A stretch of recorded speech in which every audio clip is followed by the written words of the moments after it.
নির্বাচন কমিশনার অবসরপ্রাপ্ত brigadier general Abul Fazal Sanaullah বলেছেন, 2 মাসের মধ্যে ভোটার তালিকার খসড়া চূড়ান্ত করে তালিকা প্রকাশ করা হবে। সোমবার ঢাকার আগারগাঁওয়ের নির্বাচন ভবনে নাসির উদ্দিন কমিশনের প্রথম বৈঠক শেষে সংবাদ সম্মেলনে এ কথা বলেন তিনি। ইসি সানাউল্লাহ বলেন, আগামী বছরের 2 মার্চের পর থেকে ভোটার তালিকা হালনাগাদে বাড়ি বাড়ি গিয়ে তথ্য সংগ্রহ করবে নির্বাচন কমিশন।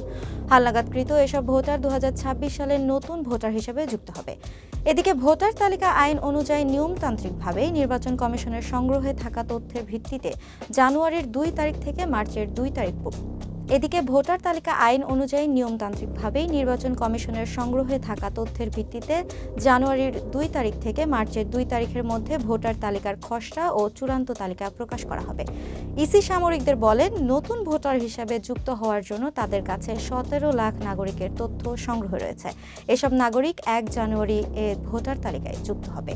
এই 17 লাখ নাগরিকের মধ্যে 13 লাখের তথ্য নির্বাচন কমিশন 22 সালে সংগ্রহ করেছিল। বাকি নাগরিকরা নিজেরা নিবন্ধিত হয়েছেন। তবে পরিসংখ্যান বলে 45 লাখের মতো নাগরিকের নতুন ভোটার হিসেবে যুক্ত হওয়ার কথা।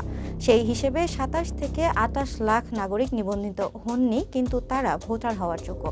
তিনি বলেন, এই কারণে সিদ্ধান্ত নেওয়া হয়েছে এবছরের হালনাগাদ 2 জানুয়ারি থেকে 2 মার্চের মধ্যে সম্পন্ন হবে। এরপর বাড়ি বাড়ি গিয়ে তথ্য সংগ্রহ করবেন। বাদ পড়া এসব নাগরিক সহ 2026 সালে ভোটার হওয়ার উপযুক্ত হবেন এমন নাগরিকের তথ্য সংগ্রহ করা হবে। একই সঙ্গে যেসব ভোটার মৃত্যুবরণ করেছেন তাদের নাম ভোটার তালিকা থেকে কর্তন করার জন্য তথ্য নেওয়া হবে। এছাড়া দ্বৈত ভোটার বা অন্য কোনো জটিলতা আছে কিনা সে বিষয়েও তথ্য সংগ্রহ করা হবে। বাড়ি বাড়ি গিয়ে তাদের তথ্য সংগ্রহ করা হবে। এর মাধ্যমে শুদ্ধ এবং পূর্ণাঙ্গ তথ্যের ভিত্তিতে শতভাগ সঠিকতা নিশ্চিত করতে পারবেন। বাড়ি বাড়ি গিয়ে তথ্য সংগ্রহ সহ যাবতীয় কার্যক্রম সম্পন্ন করতে 6 মাসের মতো সময় লাগবে বলে জানান।